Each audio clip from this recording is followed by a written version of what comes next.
Alors, de suite, on va passer par le mode PuTTY.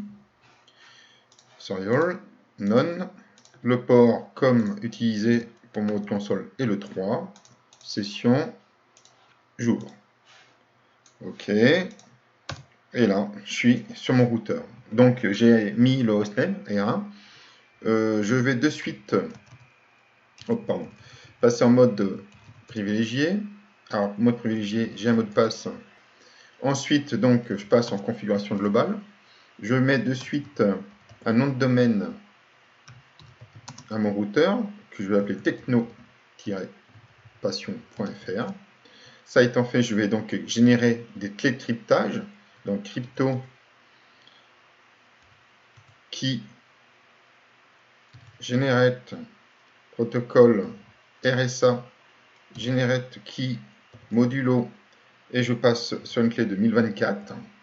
Voilà, c'est fait. Je vais créer donc, je vais créer un user que je vais appeler étudiant et le mot de passe sera Cisco. Ça c'est fait. Je vais maintenant à présent configurer le VTY, l'ensemble de mes terminaux. Ok. J'attaque la couche transport en input et protocole SSH. Login local.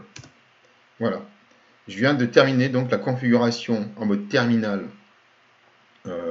en activant donc en mode terminal, je viens sécuriser en activant le protocole SSH. Vérifions. Donc j'ouvre. Alors avant de faire ça, je viens ici, je vais regarder un peu l'état de mes interfaces. Ok, donc je suis bien sur 194, 168, 1254, donc ça passe rien, c'est up. Et ça semble fonctionner. Alors j'ai bien sûr à configurer ma carte réseau. Donc je vais sur Ethernet. Je vais ensuite modifier les adaptateurs. Ethernet, propriété. Parce que mon réseau, mon ordinateur n'est pas configuré. Ah si, il y était, donc 194, 101, donc c'est bon, c'est IDR24. La passerelle est bonne. Donc c'était OK. Donc tout est bon. Parfait. Je vais m'en assurer par... Je vais pinguer mon routeur 194.168.1.254. Il répond. Parfait.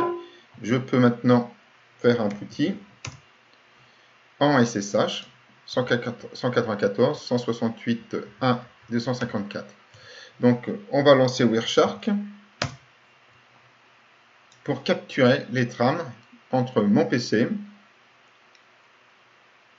et le routeur et vérifier effectivement que les données sont cryptées et non plus en clair comme on a pu le voir en telnet. Donc Ethernet, protocole SSH, ok, voilà, SSH à droite, mon PuTTY à gauche, port 22, SSH, adresse, on ouvre, je dis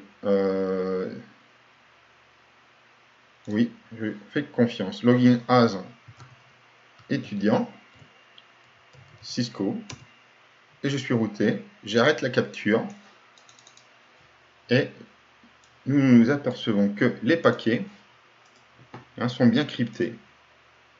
Donc, les clés sont échangées, on voit le protocole, les clés sont échangées, les paquets sont cryptés, et il est très difficile d'identifier les données entre le client et le routeur.